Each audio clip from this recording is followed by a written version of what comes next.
Good morning. Do excuse me, it's Friday morning, we've got no makeup and we're tired from the week. And there's all sorts going on. I've got a new dress that I'm taking up because I don't like the dress. I want to make it a tunic. Anyway, I have just been reading on BBC News that there are pupils with SEN to have their support reviewed before going to secondary school. And my instant guttural reaction to that was, oh dear. Because if you are a seasoned parent like I am, you will understand that when they go up to secondary school, our children then tend to fall apart because the secondary school system is completely different to primary. Primary is much more child-centred. Primary teachers are able to focus on children just that bit more, that enables them to have that more understanding of each and every one of their kids in their class.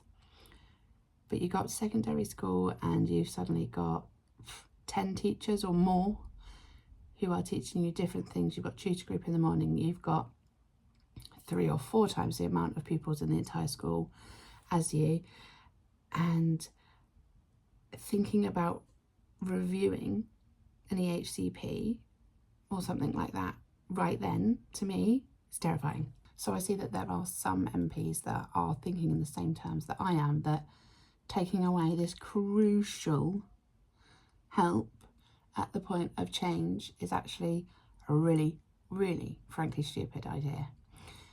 Now, I'm all for reviews. We love a review. We love to make sure that people are following it, and I particularly like it to make sure that professionals are following the codes of laws and such that they are supposed to be following, because unfortunately quite often they don't. But this is part of the new SEND white paper, and we will be getting the real information of that next week, I believe. My other real concern with this is that, my God, not everybody can get an EHCP as it is. I was turned down twice for my son, despite the fact, you know, autism diagnosis, can't function in society or education for that matter, but we were still turned down. So whilst this is effectively getting the people, the children and the young people that have got an EHCP, that still leaves an awful lot of kids who are unable to access the EHCP process because we're told to naff off and do one, we're asking too much. All round, I am up for radical change, but I don't think, once again, that the government is thinking this through with actual human beings in mind. It's all very well saying, yes, these things need reviewing, but it shouldn't be at critical moments of a child's journey through education. Many children, like I said earlier, will just about get through primary and then fall apart in secondary. So why are we reviewing it then? Why can't we review it end of year 7, year 8, something like that, or even just before GCSEs, because by then hormones have changed us, prefrontal cortexes have grown.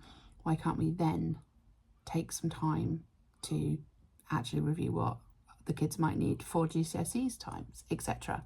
So I also see that they are saying there's going to be EHCPs that are followed legally. We know that's not happening, and there is also going to be more training for teachers. Now, I'm not a teacher, but I'm pretty sure if I was at this point, I would be what the fucking everywhere. We're asking too much of our teachers. They are being told to hold too much stuff.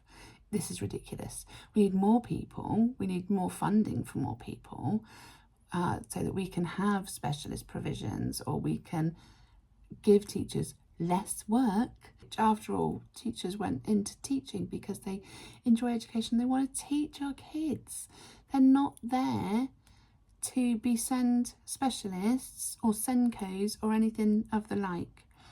They're there for education. We should be supporting them in that endeavour, not giving them more freaking work to do. Yeah, a little bit more training in neurodiverse brains would be great, but we cannot expect to lump all of this on our teachers. And I think quite interestingly, this comes at a time when Keir Starmer's own backbench is rebelling, quite frankly, because there is a lot of distrust in the man. Not that I'm on any particular political party, you understand. I'm fed up of all of them. But I think this is something that could be a nail in the coffin for a lot of voters.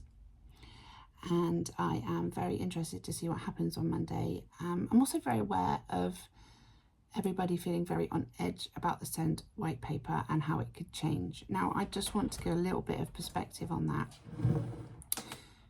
Thank you, Saturn. I understand that it's terrifying and it's very scary, the thoughts of what could be taken away, what could be extra forced upon us, because we are all at breaking point with this stuff.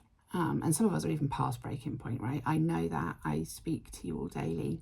We need to remember right now is that things aren't going to take effect straight away.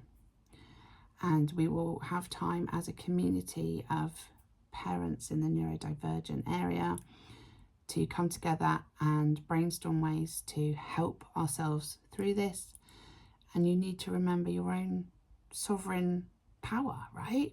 You need to remember that you have control over certain aspects of your life, and you don't need to just do as the government says all the time. I'm not talking illegal stuff, I'm talking like morally. I think they are bankrupt, so I won't be following a lot of their ways. You know, you have to interpret that in your own way.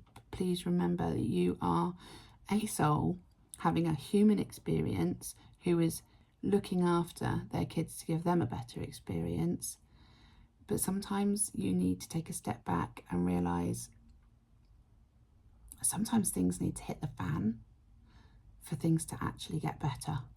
And that has definitely been true in my life, is that shit hitting the fan has then given me a new trajectory towards a better life for me and my family. I'll link the article down below if you want to have a read of it. It's just the BBC. They want clicks. I get it. Try to live with your family at the centre, because they are what matters, right? They're the reason you're doing this, and you're fighting for yourself as well. Okay, I'm going to go and try and do something about these bags under my eyes. I hope you have a great Friday. If not, just have a Friday. Be really freaking gentle with yourself. There's a lot going on in the world right now with politics and everything, let alone all the caring that we are doing for our beloved family. So go forth, have a Friday, look after yourself. I'm off for a coffee. See you later. Bye.